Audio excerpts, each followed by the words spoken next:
Buenas noches. Hoy vamos a hablar de la oposición, porque la verdad que la sociedad está esperando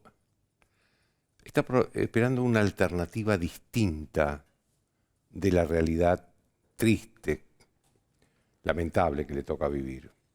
Está esperando que alguien le diga que es posible un país diferente. Y hoy lo que tuvimos es una trifulca de grandes proporciones dentro de la coalición opositora que mejor está en las encuestas, que es Juntos por el Cambio, obviamente. Pero primero me gustaría describir brevemente esa sociedad en la que se inscribe esta pelea. Es una sociedad que vive una inflación insoportable, que ya a nadie le alcanza el sueldo para llegar a fin de mes, que nadie sabe con qué se va a encontrar en el supermercado mañana. Una sociedad que padece un gobierno volátil desde hace más de 3 años, un gobierno que un día va para un lado, otro día va para el otro. Una sociedad que padece la inseguridad, y la inseguridad ya le sacó a los argentinos cualquier certeza de la vida. No saben, la gente se preocupa porque no sabe si los hijos van a llegar con vida, si lo van a robar en el camino, si el que sale no va a ser robado o no va a ser muerto. La delincuencia está ya cada vez más violenta, mata. Lo vimos la semana pasada con la muerte del chofer Daniel Barrientos. No es una violencia que solo, no es una inseguridad o una delincuencia que solo roba y arrebata, mata. En esa sociedad estamos viviendo. Y esa es la sociedad que hoy se sorprendió porque la oposición entró en un conflicto. Y el conflicto se desencadenó con motivo de una decisión que tomó Horacio Rodríguez Larreta, que consiste en convocar para el mismo día elecciones en la capital para elegir jefe de gobierno de la capital y presidente de la nación o presidenta de la nación.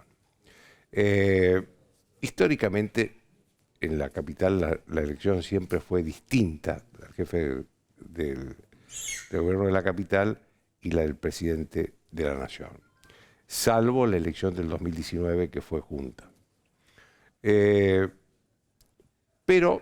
le agregó a esa decisión, que sean juntas las dos elecciones el mismo día, que va a haber 2 urnas.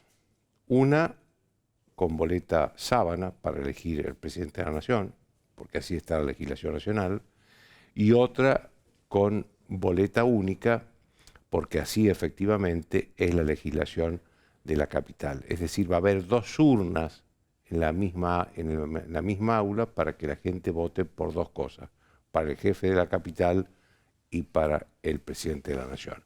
La verdad que la decisión de Rodríguez Larreta significa un embrollo para la gente que va a ir a votar. Significa un embrollo porque tendrán que hacer, en primer lugar van a tener que hacer 2 votaciones distintas en un mismo lugar, si es que es en un mismo lugar. El expresidente Macri dijo que podía darse los casos en el que alguien que vaya a votar se encuentre con que en un aula tiene que votar para jefe de gobierno de la capital, en otra aula para presidente de la nación. Y dijo más, todavía puede ser que sea en escuelas distintas. Vamos a ver si es así. Ahora, si es así, ya esto no va a ser un embrollo, va a ser una tortura para la gente. Y la mejor forma de alejar a la sociedad de las elecciones. Lo único que se va a hacer es profundizar el ausentismo en estas elecciones, que ya viene dándose en las últimas elecciones. Ojo que en la elección legislativa del 2021 hubo un gran ausentismo de la sociedad. Hay una pregunta básica que uno se hace. A ver, Mauricio Macri y Horacio Rodríguez Larreta, que hoy se han peleado y se enfurecieron entre los dos, han trabajado juntos 16 años. Han trabajado juntos 16 años. Los 8 primeros años de Macri, como jefe del gobierno de la capital, Rodríguez Larreta era su segundo jefe de gabinete, y los 8 siguientes años de Rodríguez Larreta, 4 de esos 8 años convivió con Macri como presidente de la Nación, cuando Macri le dio precisamente los recursos a la capital que le había sacado, que no le había dado el kirchnerismo, y que el kirchnerismo cuando volvió se los sacó y parte de esos recursos se los acaba de devolver la Corte Suprema. Y después los otros 4 años, que son los 4 años de estos finales, que la verdad que se los veía asiduamente juntos, no parecía que había conflictos entre ellos. Entonces, digo yo, 2 políticos que convivieron 16 años, no se pudieron juntar una vez, 2 veces, 10 veces, 20 veces hasta encontrar una solución. ¿Por qué la política prefiere el conflicto antes que el acuerdo? Alguna solución debía haber. Es cierto que Rodríguez Larreta tiene una alianza con Martín Lustó, que ahora milita en el radicalismo. Y es cierto que Lustó no tiene un candidato atrayente a presidente de la Nación. Digamos, los 2 grandes candidatos que hay en Juntos por el Cambio hoy, según las encuestas de hoy, vuelvo a decir, según las encuestas de hoy, son Patricia Bullrich y Horacio Rodríguez Larreta. Entonces, Lustó, hoy lo escuchaba a Gerardo Morales, que es el precandidato del radicalismo, con la nata, y decía que él tiene el 6% de intención de votos, que espera aumentarlo en los 2 próximos meses, hasta las primarias. Pero lo cierto es que hoy tiene el 6%. Entonces, se sentía en desigualdad de condiciones frente a Jorge Macri, porque Jorge Macri pues, seguramente va a tener en la boleta, o iba a tener en la boleta, a Patricia Bullrich o a Horacio Rodríguez Larreta, o a los 2, no sé. Se sentía en desigualdad de condiciones. Rodríguez Larreta le encontró la razón y desdobló la elección de esta manera. Urnas distintas el mismo día de la elección. Cosa muy rara.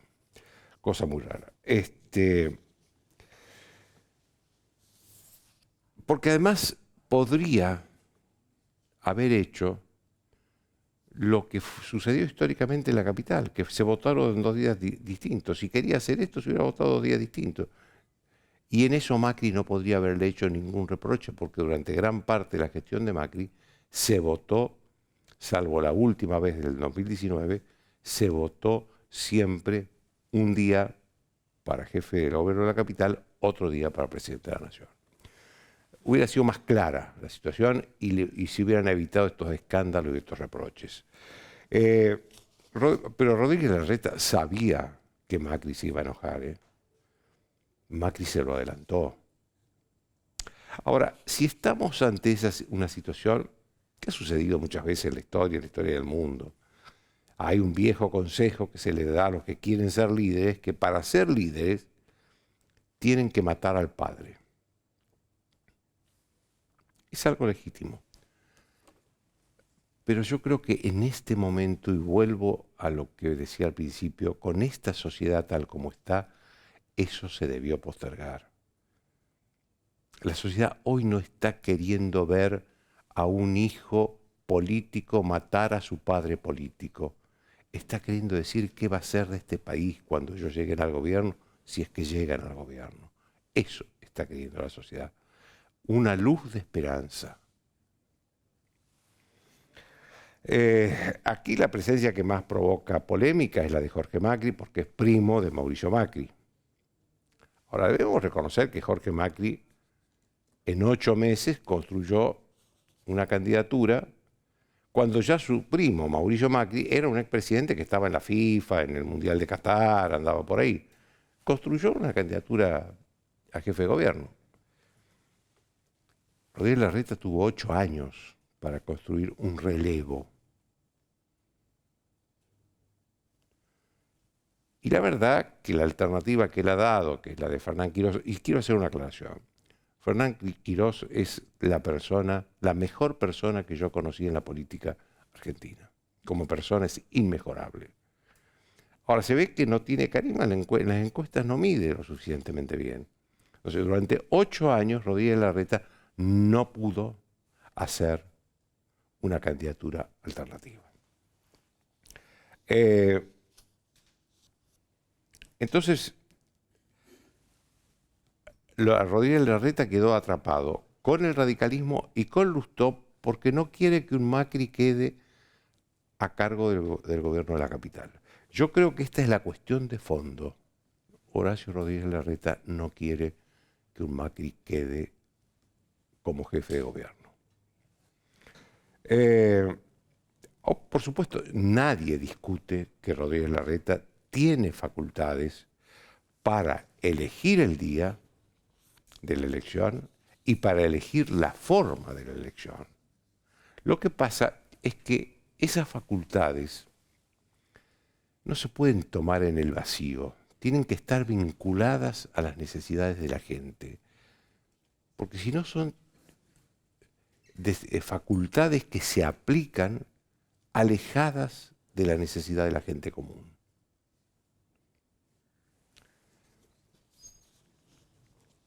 El riesgo que corre Rodríguez Larreta es que Macri salga a jugar por Patricia Bullrich. Esta es la verdad. Ya Macri dijo, cuando se bajó de cualquier posibilidad de candidatura presidencial, que él iba a ser justo pero no neutral. Justo pero no neutral. Yo creo que él estaba anticipándose a esta decisión de Rodríguez Larreta.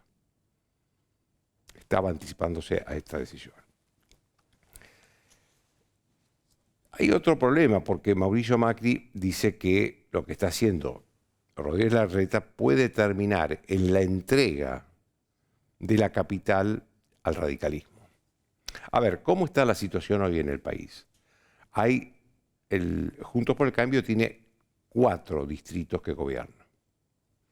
3 los gobierna el radicalismo: Mendoza, Jujuy y Corrientes. El 4.º distrito es la capital, 1 que lo gobierna el PRO. Mauricio Macri no quiere desequilibrar esa relación de fuerzas.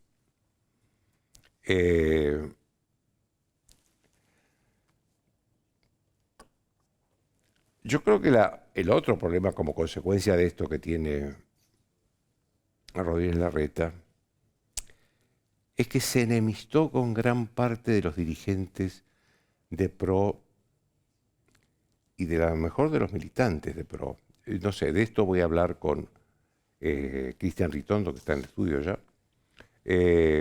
Pero me parece que hay algo de eso.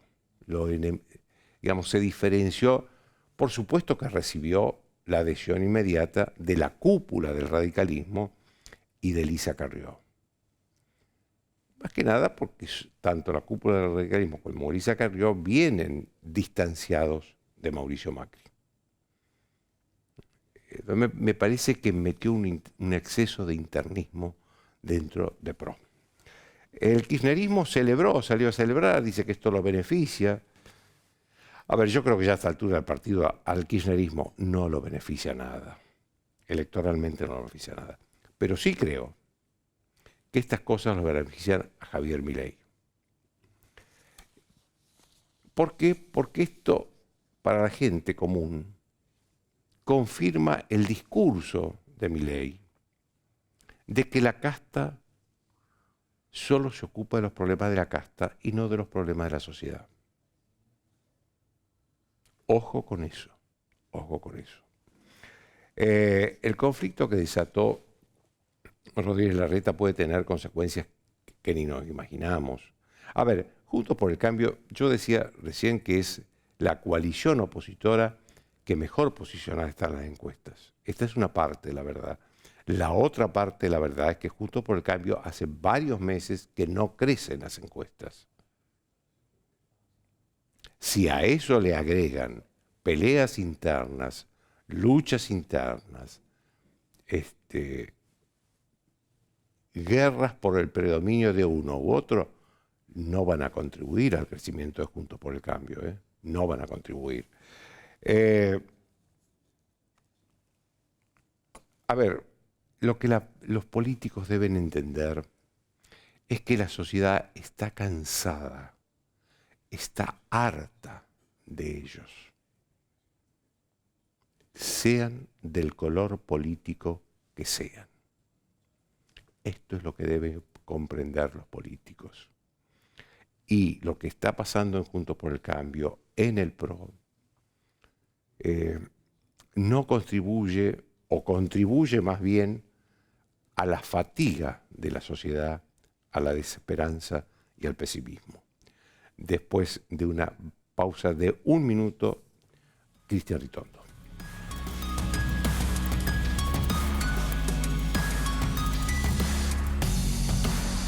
Auspician desde el llano.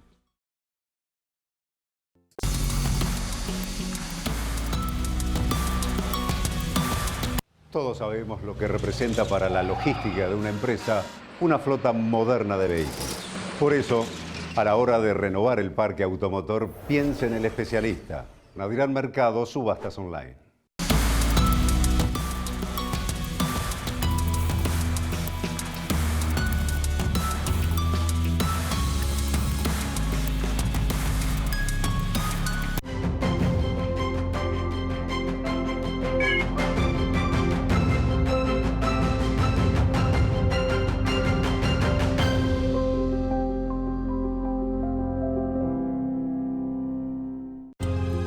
Fundamental que los chicos hoy en día tengan esa oportunidad para poder estudiar inglés, se le abran más puertas para el futuro. Tu sueño puede ser tu realidad. Juntos sigamos transformando la educación. Buenos Aires Ciudad. Grupo Petersen, desde 1920, construyendo el país. Adrián Mercado presenta su nuevo sistema de subastas online. Desarrollamos un sistema más rápido, más fácil, que te permite participar desde cualquier lugar del país. Si querés que tu empresa crezca, elegí Adrián Mercado.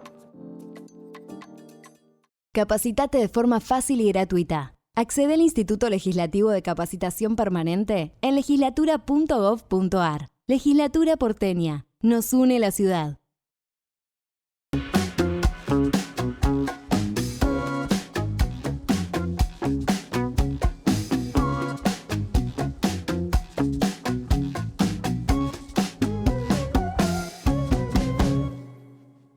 Durante el 2023, habilitar tu negocio cuesta 0 pesos. Informate en lanús.gov.ar.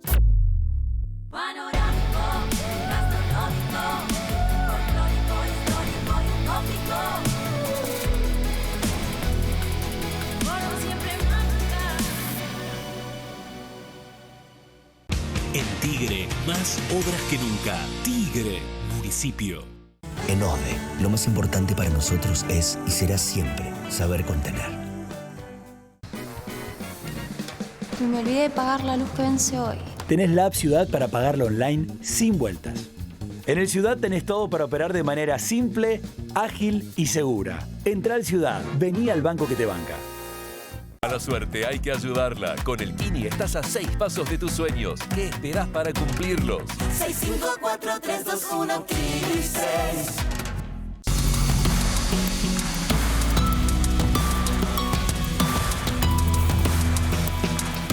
Bien, como les dije, Cristian Ritondo, ex ministro de Seguridad de la provincia de Buenos Aires, actual presidente del bloque de PRO en la Cámara de Diputados de la Nación y precandidato a gobernador de la provincia.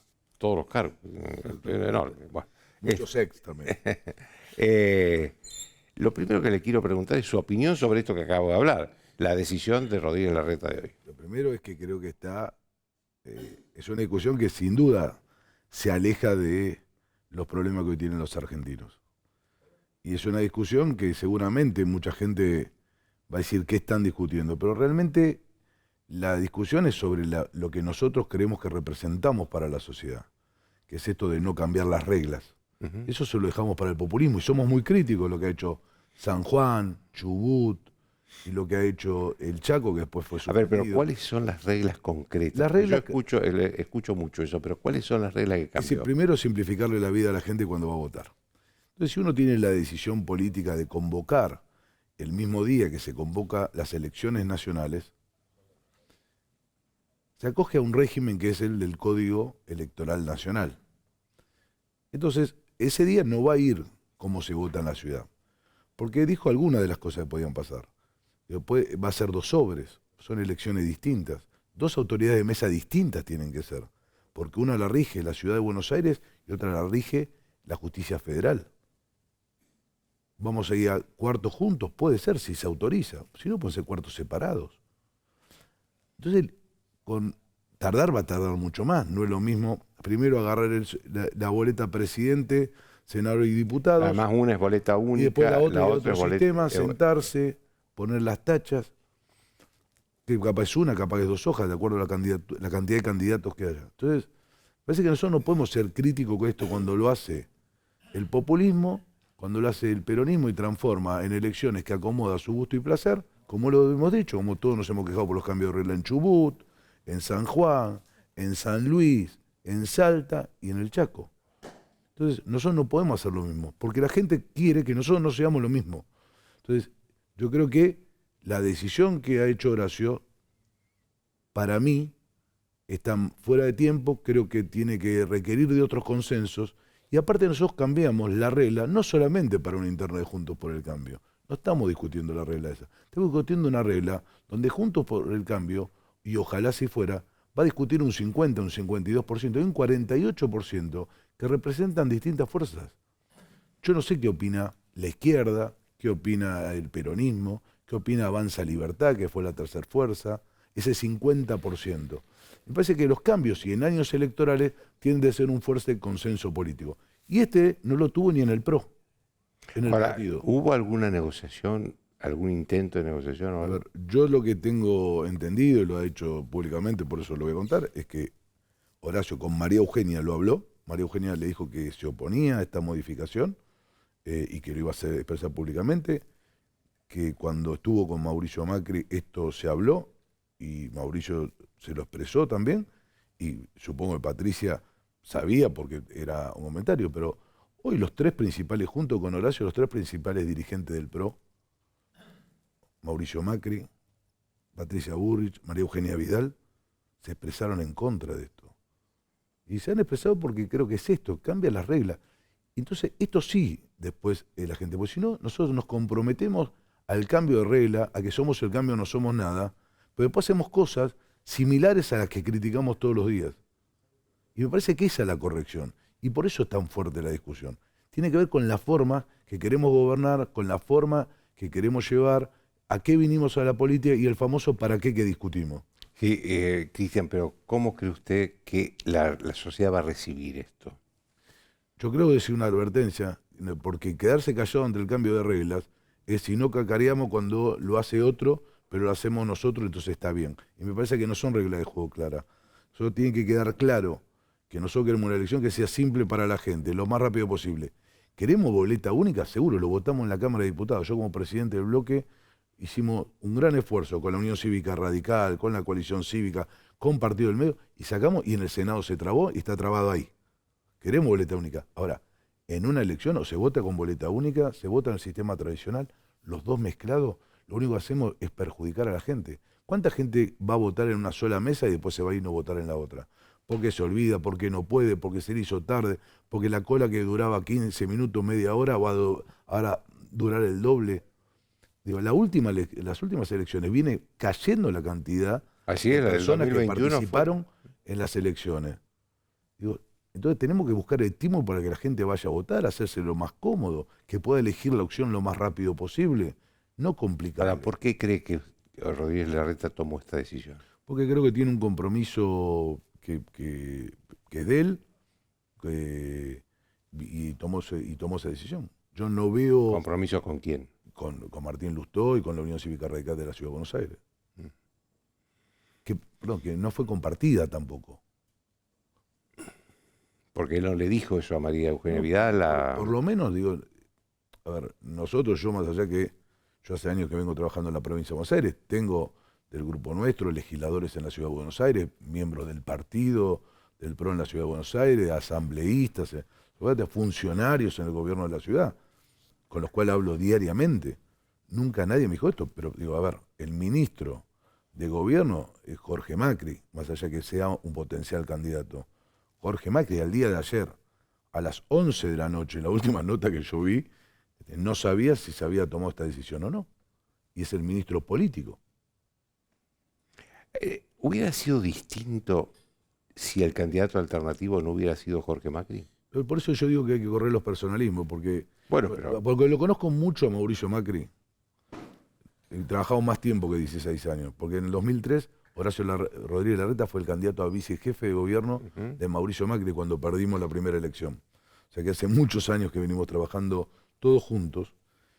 Y este es un debate que tenía que ver con una lógica del PRO, no solamente de la ciudad, sino nacional. Tenía que ver qué somos nosotros y cómo nos representamos. Y después Jorge Macri no es potencial candidato porque es el primo de Mauricio Macri. En eso Mauricio Macri se ha separado siempre e históricamente sus relaciones personales, amigos, familiares. Digo, si hay una persona que eso no le gusta en la política y no lo practica, es Mauricio Macri. Y ahí lo que tiene que ver es con que Jorge se potenció de candidato una vez que asumió de ministro de gobierno, dejó claro que tenía ambiciones en la ciudad de Buenos Aires y que iba a pelear por esas ambiciones. Y como bien dijo usted, Joaquín, construyó él a su forma una posibilidad de candidatura porque no había generado el PRO en la ciudad de Buenos Aires candidatos que quieran. Había candidatos como María Eugenia Vidal, que podía ser, pero ella no quiso ser candidata a jefa de gobierno. Y muchos otros personas que nacieron en la ciudad de Buenos Aires o hicieron política en la ciudad de Buenos Aires, hoy están desarrollando territorialmente en otros lugares donde se fueron a vivir, donde se desarrollaron después. Entonces, la ciudad de Buenos Aires no tenía un heredero natural del PRO y Jorge creo que ha hecho una construcción que tiene que ser reconocida, que se instaló como candidato, como el mejor candidato, hoy por lo menos es el que más mide dentro de los candidatos del PRO y que tiene legitimidad para pelear en una interna. Ahora, lo que no podemos cambiar es las formas. No podemos hacer lo que criticamos. ¿Es ilegal? No, es legal, como bien dijo usted, tiene total legalidad, pero también lo tiene la legalidad de modificar una ley, como han modificado y suspendiendo la PASO, o haciendo ley de lema, porque tuvieron la mayoría y las cambiaron. ¿Nos puede gustar? No, pero lo que hay que decir es que hay reglas que se cambian y que las reglas que se cambian a veces favorecen a uno y perjudican a otro. Usted lo que dice es que la decisión de Rodríguez Larreta es legal pero no legítima. Por lo menos para mí es legal, pero no debe hacerse. Porque creo que nosotros está mal. Como diría él mismo, está mal. Ayer usted dijo, hizo una cosa que me sorprendió, que Juntos por el Cambio lo debería incorporar a Javier Milei como aliado para, para derrotar al kirchnerismo. ¿Sigue creciendo eso hoy? Yo lo que creo es que nosotros con Javier Milei y con Libertad Avanza tenemos que tener una oportunidad de diálogo, de construcción, antes de la elección o posterior a la elección. Porque sin duda, hoy las encuestas marcan que representa un sector muy importante de la Argentina, de los jóvenes, ha creado expectativa. Y después, nosotros para gobernar, si nos toca gobernar, vamos a necesitar de mayorías legislativas. Y yo creo que hay muchas ideas de Javier Milei en las cuales nosotros coincidimos. Y creo que nosotros podemos instrumentar una serie de puntos que para el antes o para el después. Teniendo en cuenta también que en la provincia de Buenos Aires se gana o se pierde por un voto, no hay segunda vuelta. Y sin duda la importancia de Javier Milei en esta elección, uno no puede mirar para el costado sin entender que es un factor importante que puede desequilibrar una balanza. Entonces, yo realmente lo que planteo es que cuando se dice si sumamos este poquito, bueno, pero tenemos un montón de cosas donde compartimos ciertas ideas y me parece que a veces por egoísmo, a veces por las formas, se censura a algunas personas. Y yo me parece que lo tengo yo en el Congreso, tengo una excelente relación con Javier, hay muchas cosas que no comparto, pero seguramente me parece que podemos construir canales anchos para tener decisión Es política decir, y transformaciones. Lo que a usted le gustaría es que Javier Milei participe de la interna de Juntos por el Cambio y no que sea una alternativa por fuera de Juntos por el Cambio. A ver, seguramente eso lo va a decidir y el valor que hoy toma, por supuesto que a mí me gustaría eso. Pero teniendo en cuenta que eso es casi un imposible, lo que digo es que hay que construir una agenda común, porque el 10 de diciembre nosotros vamos a empezar a gobernar y vamos a tener que hacer reformas en serio. Y lo que le pasó a Mauricio Macri, más allá de si era más rápido o era más lento, es que tenía 71 diputados nacionales de 257. Y las transformaciones en serio en la Argentina dependen de leyes del Congreso, no solamente la decisión política de un presidente.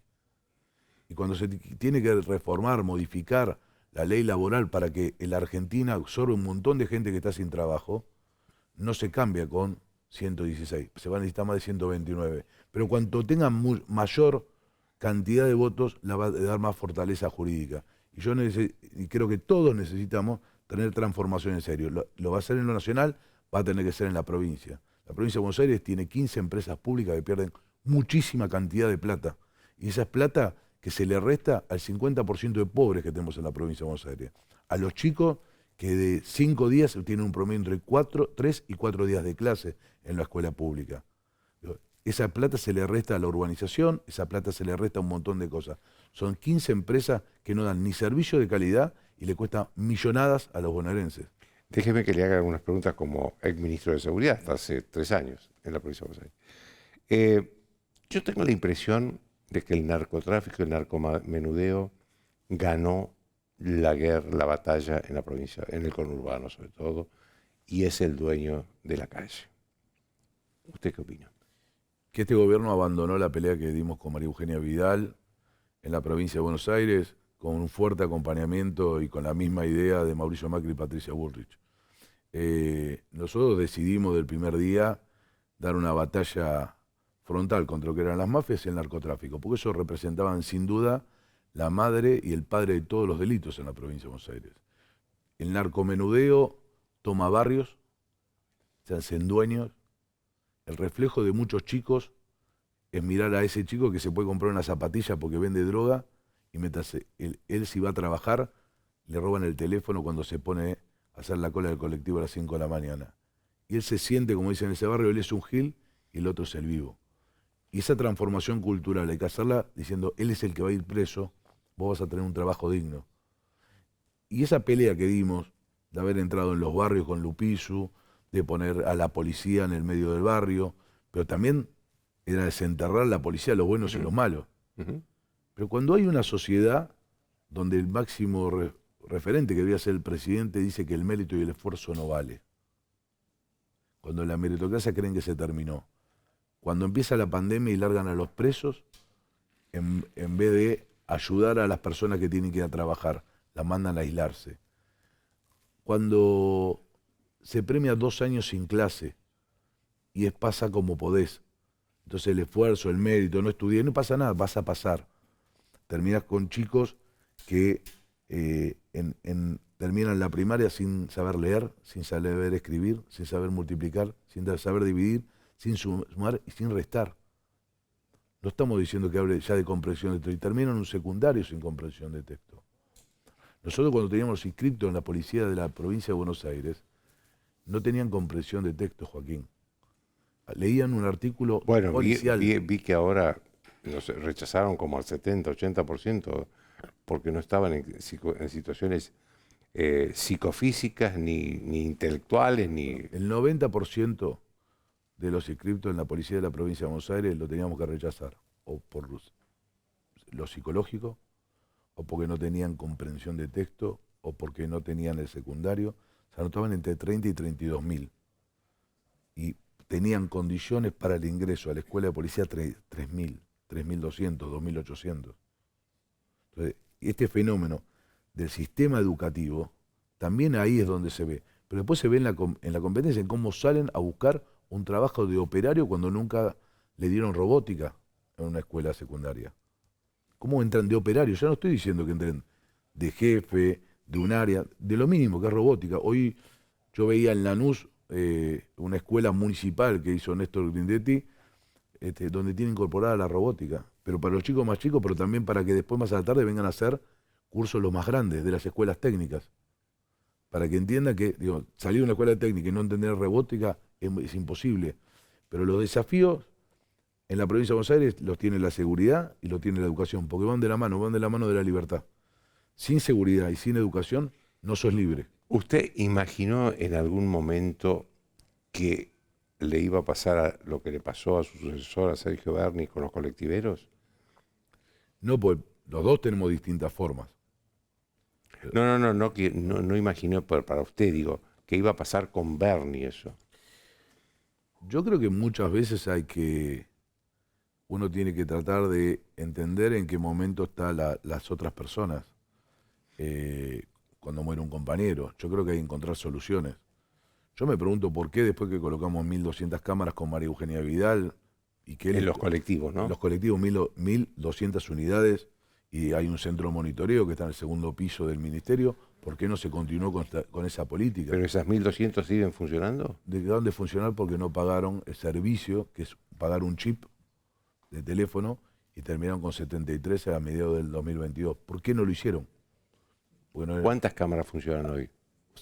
Lo último yo tengo, porque digo, creerles a ellos es muy difícil, pero lo último que tengo, por lo menos en número que con cuadro, eran 52 o 53 cámaras a mediados del 2022. Pero porque habían dejado de funcionar los chips, que era lo que transmitía, el chip que tiene el teléfono. Porque con cámaras en los colectivos eso limita mucho la acción de los delincuentes. A ver, eran cámaras en los colectivos, es lo que nos había pedido la UTA a los delegados. Sí. Cámaras en los colectivos, más era un pedalín antipánico. O sea, en el momento que había una peligrosidad o veía algo sospechoso, apretaba el pedal, el GPS le daba a la policía el lugar exacto donde estaba, y a partir de ese momento empezaba a transmitir en directo las cámaras del colectivo en el centro de monitoreo. Claro. Eso no está funcionando ahora. Eso solo funcionaba en 73. Ahora, ¿por qué? Si en el 19, 1.200, 1.200, digo para el mismo ritmo, porque son caras, son $5.000 aproximadamente lo que sale, pues son cámaras... ¿Cada una? No, el conjunto, lo que transmite, la máquina, las cámaras, todo, es aproximadamente $5.000 lo que salía, equipar cada colectivo con mano de obra y con todo lo que había. Eso multiplicado por la cantidad de colectivos eran $45 millones. La verdad que el ministerio no podía hacerse cargo de eso. Ahora, a un ritmo, entendiendo cuáles son las zonas más complicadas, cuáles lo necesitan primero, cuáles tienen zonas nocturnas, empezamos con las 1.200. Y a partir de eso era 1.200 por año, 1.400, un año que podía ser más barata porque ya tenían el centro de monitoreo y la plataforma, con lo cual iba a abaratar, porque ya, digamos, ya tenía dónde recibir la imagen, ya eso no había que hacerlo, podía ser más barato y podían seguir. Ahora, si habrían seguido a un ritmo de 1.200, lo mismo que hicimos nosotros en el 19, hoy tendríamos el 70-80% de los colectivos de la provincia de Buenos Aires con cámara. ¿Podría haber evitado esto? No sé, no lo puedo decir, pero sí tendría más protección, porque había un policía dentro del propio colectivo. Había un policía de la capital. Y lo cierto es que esto que hablamos al principio, que la droga comete en muchos chicos y en muchos grandes barbaridades, hace ver la muerte como algo cercano y no son capaces de controlar lo que hacen. Entonces, por eso la droga también es un gran peligro, es padre y madre de todos los delitos. Porque la persona que consume vuelve y sale y alquila armas, el mismo que lo usa de soldadito, le alquila el arma para que salga a robar, y cuando roban son los mismos que le reducen, y los mismos que le reducen son los mismos que le venden droga. Y ese círculo que se hace, que arruina a muchos chicos en muchos barrios de la provincia de Buenos Aires, es el círculo a cortar. Con dos elementos, sin duda. El de la oferta, el que vende droga, es seguridad y es justicia. Pero después es sacar a los chicos de ahí, es la educación, tiene que ver con el mundo cultural, con el mundo deportivo, que uno le puede ofrecer. Y eso también es fuente del gobierno. Le agradezco mucho, Cristian. Muchas buenas noches. Una pausa y voy a estar con Roberto Kachanowski y Fausto Espotorno hablando del otro tema que preocupa a la sociedad, que es la inflación.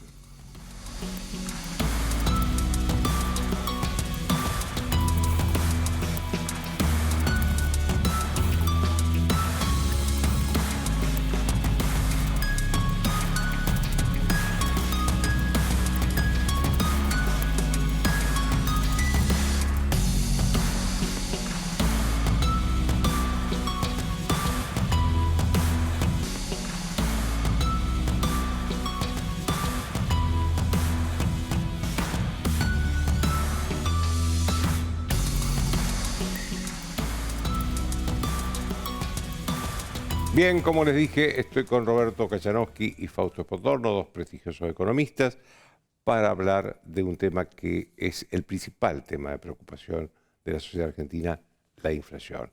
Y quiero preguntarles a ustedes, a ver si tienen la expectativa de que esta inflación, que ya es insoportable para la gente, va a bajar en algún momento de este año. Mi impresión es que, siendo un año electoral, es difícil imaginar a este gobierno teniendo un mínimo de disciplina fiscal. Por lo tanto, algún plan, fiesta platita o cosa por el estilo, de nuevo se van a mandar cerca de las elecciones. Yo te voy a decir algo para preocuparse o no. Y eso produce más inflación. Sí, obviamente es un poco pronosticar, adivinar, ¿no? Pero yo creo que Argentina está camino a una hiper.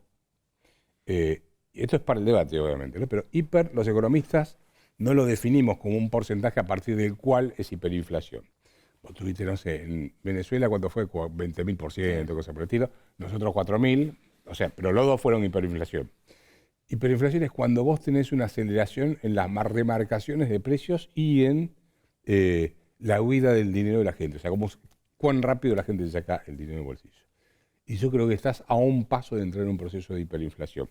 Pues si te junta esto, vos están emitiendo, la gente se saca de encima los pesos que emite, no los quiere tener, y además tenés menos oferta de bienes en el mercado porque faltan insumos, y además, cuando vos consultás, Fausto, ustedes hacen el renovamiento, sí. Cuando llegan los ajustes de precios son cada vez más rápidos en los comercios, vamos a decir, claro. Vamos por otra forma, ¿sí? O sea, no es una vez por mes, ni una vez cada 15 días. No, es una vez por semana. Sí, y por ahí más de una vez por semana. En supermercados a mí me están dando la información de 3 veces por semana. Entonces, ahí entras en un proceso muy, muy delicado. Estoy de acuerdo. A ver, estoy de acuerdo. Lo veo muy difícil que la inflación baje. Y voy a decir, porque la pregunta es, ¿por qué va a bajar la inflación? ¿Qué te puede permitir hacer que la inflación baje? No hay nada. Si vos decís, las necesidades fiscales del Estado, ¿cómo la va a financiar el Estado todas las necesidades que tiene de déficit, de pagar la deuda, etcétera? Más que con emitir dinero no hay otra salida. Si le está costando al ministro de Economía colocar deuda en pesos cada vez más porque está el mercado saturado de deuda en pesos. Entonces, emisión monetaria va a seguir habiendo. ¿Va a haber productos suficientes para abastecer toda la economía? No va a haber productos suficientes para abastecer toda la economía. Vas a tener que cerrar importaciones porque el tema de la sequía te hace faltar dólares, es un tipo de cambio que no representa el mercado, con lo cual te van a estar faltando dólares y eso hace que te falten productos, entonces tenés menos productos y más dinero y eso lleva claramente a un aumento de los precios. Ahora, la pregunta para mí el millón es, y es lo que creo que hoy está apostando el gobierno, es si puede contener, entre comillas, porque ya con este nivel de inflación, no sé, está muy contenida, pero controlar que no se le escape la inflación, no de un salto fuerte antes de las elecciones, ¿no? La hiperinflación de la que hablaba Roberto. Completamente de acuerdo con Roberto en lo siguiente. Estamos en camino a la hiperinflación. Lo que hoy no sabemos es a cuántas estaciones de la hiperinflación estamos. Si falta una estación o estamos a 7 u 8 estaciones. Históricamente, esto hay algunos estudios que se han hecho sobre el tema, de 100% de inflación a la hiper pasan 6 o 7 años. O sea, estamos entre 5 y 7 años, ponele. Eso es históricamente, cuando analizás la historia de todo el mundo, cuando hubo hiperinflaciones. Ahora, también es cierto, es algo que aprendimos en los últimos, diría, 4 o 5 años, es que los tiempos hoy en el mundo económico se han acelerado muchísimo. El primer ejemplo de esto fue la crisis del 2018 aquí con las Levax de Sturzenegger, que era tan rápido, la gente entraba al home banking, vendía Levax y compraba dólares, era tan rápido el proceso que te retrasabas un almuerzo y ya no sabías dónde terminabas. El nuevo es en lo que pasó en Estados Unidos, con el Silicon Valley Bank, etcétera, donde la gente entraba al home bank y sacaba la plata y la mandaba a otro lado, un money market o lo que fuera, y los bancos terminaron cayendo a una velocidad que no se había visto. Entonces, hoy en día te diría, mira, históricamente tardás 5 o 6 años de pasar del 100% de la inflación a la hiper, pero eso es con otras velocidades, hoy estamos con otras velocidades de desatada de crisis que no lo hemos visto hasta ahora en la historia. Perdón, ahora, al tema tecnológico agregarle la actitud del argentino que quizás sabe defenderse de la inflación. Bueno. O sea, como ya tuviste una hiper, también hay una generación que no lo vivió, pero también hay una generación del 2002 para acá que no sabe lo que es estabilidad, o sea, sabe que del 2002 para acá no tuviste que estabilidad de precios. Yo creo que se les puede acelerar. La serie que yo miré es como llegamos al 89, a la hiper, y se fue saltando, se fue duplicando por año, desde el plan austral, ¿te acordás? En el 85 en adelante. Ahora, el punto es, ¿se te replica esa historia o se te acelera esa historia? Bueno. Y yo te diría que ya se te duplicó la inflación en un año. Está el aspecto que dice Fausto tecnológico, que en el 87 no existía. Más el aspecto psicológico de la gente, el huido del dinero. Claro. El argentino está muy acostumbrado a defenderse de la inflación, o sea, se saca la plata de encima rápidamente. Ahora, hay un punto muy importante. La hiperinflación no es mucha inflación. Es la misma diferencia entre el resfrío y la neumonía. El resfrío no es lo mismo que... Una neumonía no es mucho resfrío. Bueno, de la misma manera, una hiper no es mucha inflación. Una hiper es cuando la gente rechaza el dinero. Se lo saca encima, lo rechaza absolutamente. Y el problema de las hiper, y por eso siempre terminás en una convertibilidad o ese tipo de cosas, porque la política monetaria ya no sirve para nada, porque la gente está rechazando el dinero. Cualquier emisión monetaria es hiperinflacionaria cuando hay hiper. Y eso, si vimos el año pasado, un evento que nos preocupó fue el año pasado, en el tercer trimestre, cuando la demanda de dinero se pegó se cayó para abajo. Fíjate que el año pasado nosotros estábamos esperando un crecimiento de la economía del 3,5, terminó creciendo del 5%, y en gran medida eso fue porque en el tercer trimestre la gente decidió sacarse de encima de los pesos y salir a consumir. Eso aceleró el consumo, le dio un aire de un trimestre más al crecimiento económico, pero al mismo tiempo la inflación pasó de 60 a 100% en un trimestre, ¿no? Y eso es una caída en la demanda de dinero. Déjame que te muestre un ejercicio práctico para que la gente lo entienda. Los billetes tienen un número y una letra. Si vos te fijas, este billete tiene 2 letras. Claro. ¿Sabés qué significa? O sea que se te acabó el abecedario de lo que están emitiendo. Sí. Claro, porque va de la A a la Z. Ah. Y ya estás BA. O sea, no estás en una letra, tenés un número y una letra. Acá ya pasaste a 2 letras. Y estás yo agarré acá un billete de BA. Lo que pasa es que este es el billete de 1.000 pesos, que es el de mayor denominación. Mayor denominación, pero que es poco. Digamos, estamos hablando de dólares para $3 y pico. No, $2 y algo. No, pero lo que te quiero decir es, vos fíjate, esto te está mostrando, pues esto te tendría que tener un número y una letra. Y tiene un número y 2 letras. ¿Por qué? Porque se les acabó sería de A a la Z. Llegaron a la Z, todo se les acabó, toda la serie, y entonces tienen que empezar a agregar a 2 letras. Mire como los autos que tienen la patente. O sea, esto es un ejercicio práctico para que lo entienda todo el mundo, cómo están empapelando el país. Claro. Ahora, paralelamente, esto es una cosa que le quería preguntar, porque vos recién hablabas del crecimiento del año pasado. No, es que paralelamente el país está entrando, o está en recesión, o entrando en recesión, ¿no? Obviamente. Sí. Por eso te decía, el año pasado esperábamos un crecimiento un poco más chico, que no es un crecimiento, fue un rebote, porque en realidad cuando uno mira la actividad económica, lo que ve es, la actividad económica llegó a un pico en el 2017, se cayó 2018, 2019, 2020 por la pandemia, se recuperó en el 2021 y esa recuperación duró hasta febrero del 2022. De ahí en adelante la economía quedó planchada hasta el último trimestre, y el último trimestre del 2022 la economía empezó a caer y está cayendo de nuevo en este primer trimestre de 2023. Con lo cual ya vas a tener prácticamente 2 trimestres cerrados de caída de la actividad económica, ¿no? Auto viene cayendo desde septiembre del año pasado. Por eso, el último trimestre del año pasado. Los últimos 4 meses, bueno, se está generalizado. Sí, 4 meses. 4 meses. Pero cayó industria ahora en febrero. Pero déjame que agregue otro ingrediente más y tenemos tispo a este estofado que tenemos, que es toda la deuda que tiene el Banco Central con los bancos, que los bancos le prestaron plata al Banco Central con los depósitos de la gente. Esos son 12 millones de pesos. 12 millones. Para ponerlo, para que la gente sepa, al tipo de cambio blue son 30.000 millones de dólares que el Banco Central le debe a los bancos, que equivalen al 67-70% de los depósitos de la gente. Y esa deuda no se va a poder pagar. ¿Y qué van a hacer? Y podés desembocar en 2 cosas. O en otro plan Bonex o podés desembocar en una hiperinflación gigantesca porque tenés que emitir para pagar. Esa deuda no la va a poder pagar el Banco Central. Eso es un problema que nadie lo quiere decir, pero la realidad es que todos los economistas sabemos que existe. Bueno, ojo, acá hay un punto más. Esos 12 billones pagan una tasa de interés efectiva superior al 100%. Vamos a redondear al 100%, con lo cual de acá a un año vas a tener 24 billones. Se duplica por año. Se duplica por año. Perdón, está creciendo más rápido que la inflación. Mirá, marzo contra marzo aumentó 145%. O sea que aumentó esa deuda más que la inflación, ni siquiera se está licuando.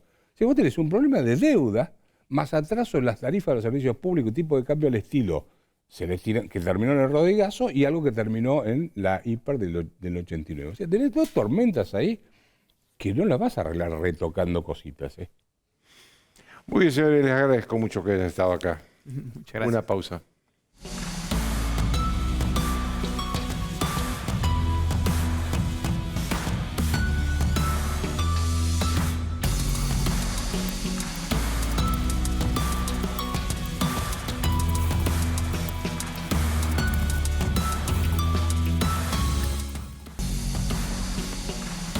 Uno lo escuchaba recién a Cristian Ritondo hablar del imperio del narcotráfico y el narcomenudeo en el conurbano, ya virtualmente fuera de control del Estado. Y después a los economistas planteándose cuán lejos o cuán cerca estamos de la hiperinflación. Hiperinflación. Esto solamente lo vivimos a finales de los años 80 y a principios de los años 90. Y entonces uno se pregunta, ¿para qué se pelean tanto para ser gobierno? La oposición. ¿Para qué se pelea tanto para ser gobierno si el país que van a recibir es muy complicado? Demasiado complicado. Chau, hasta el lunes.